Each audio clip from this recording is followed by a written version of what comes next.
استاد ګاډی واپس کړه.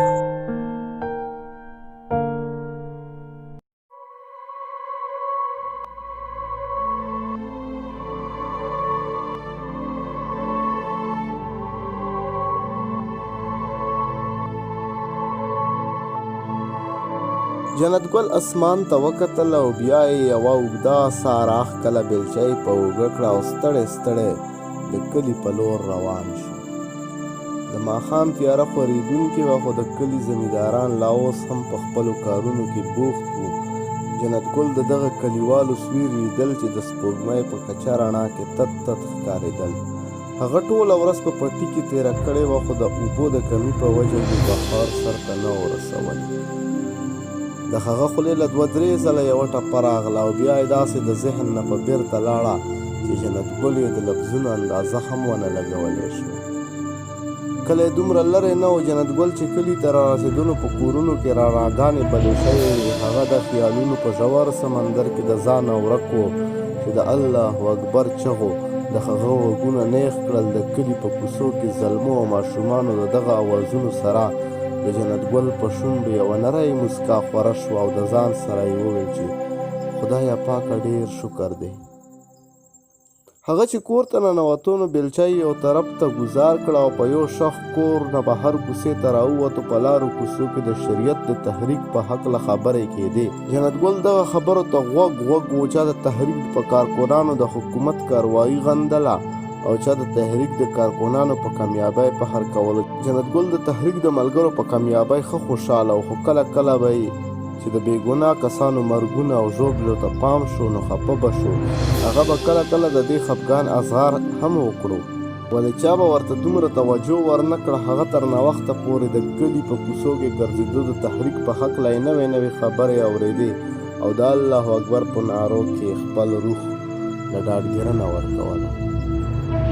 کله چې شپه په غځېدو شو نو د کلي خلک ورو ورو په خورېدو شو او ځکه نو جنت ګل ته هم احساس وشو چې هغه د ماښام روټۍ نه ده خوړلې.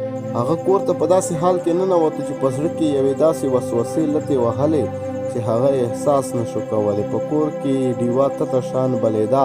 جنت ګل چې نږدې ورغی نو ښځې ورپسې راپاڅېده او په رپېدونکو شونډو یې ورته وویل ښه ده چې کور ته راغله. جنت ګل د ډیوې په تته رڼا کې د هغې په مخ راغلي اوښکې ولیدې. زړه یې یو نری غوندې درز وخوړو. خیر خو دی که نه؟ د هغه مری ونښته. ښځې په خپل شلېدلي پیڅکي اوښکې وچې کړې او جنت ګل ته یې مخ راواړولو. د نازکې تبه ده، هډوکه میږي. هغې دومره قدرې ووې او بیا یې خپلې ماشومې لور نازکې ته وکتل چې اوس هم د نغري په غاړه په پروت کټ کې پټې سترګې پرته وه. جنت ګل چې نږدې ورغی د لور په تندي لاس کېښودو نو د وجود په هر رګ کې ګرمي خوره شوې وه. هغه خپلې ښځې ته هېڅ ونه ویل، په درنو قدمونو واپس د کور نه راووت.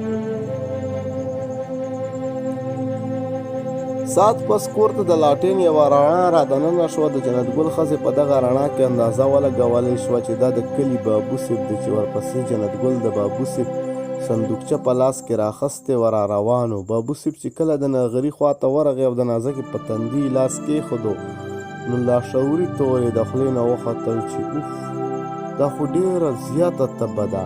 هغه د ماشومې په تندي لونده کپړه څو ځله کېښوده او بیا یې ورله د تبې ستن واله. بابو صیب جنت ګل ته تسلي ورکړه، ورته یې وویل چې د دې ستنې سره به دا ښه شي، خو ښه به دا وي چې سبا له یې د ښار لوی هسپتال ته ورسوي. جنت ګل په مری کې لاړې ونښتې. بابو صیب ته په سوالي نظرونو وکتل خو د هغه په وړاندې یې هېڅ ونه ویل او صندوقچه یې په لاس کې واخیسته روان شو. جنت ګل ماشومې لور ته او بیا خپلې ښځې ته وکتل. څوک چې سرتوره سر وارخطا ولاړه وه. حوصله کوه، هغه خپلې ښځې ته وویل. ساعت تېر نه و چې ماشومې زبېرګې وکړه او په نښتې ژبه یې اوبه وغوښتې. جنت ګل خپلې ښځې ته وکتل. د هغې په مخ لکه چې د اطمینان نښتې ښکاره شوې.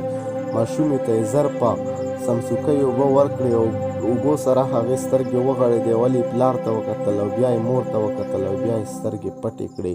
شپه ورو ورو غځېدان تر دې چې د سحر اذان وشو، خو جنت ګل او د هغه ښځې دواړو یو بل ته په سوالیه نظرونو کتل.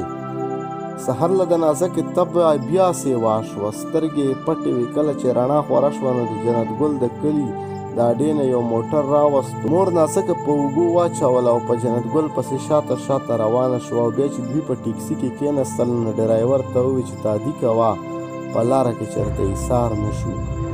ټیکسي د کلي نه څو قدمه تللی چې د تحریک کارکنانو د تلاشۍ دپاره ودرولو. جنت ګل ورته خبره وکړه او هغوی ځکه ومنله چې جنت ګل یې پېژندلو. وړاندې ګام په ګام روډ کې لویې تیږې پرتې وې او د دغو تیږو سره کلشنکوف په لاس د کلي بېروزګاره زلمي راغونډ وو. هغوی به راتلل، د جنت ګل نه به یې تپوسونه کول، ګاډي تلاشي به یې اخیسته او بیا به یې د تللو اشاره کوله. جنت ګل څو کسانو ته په غوسه دا هم وویل چې دا د اسلام تقاضا نه ده چې بل مسلمان ورور ته تکلیف ورسولی شي.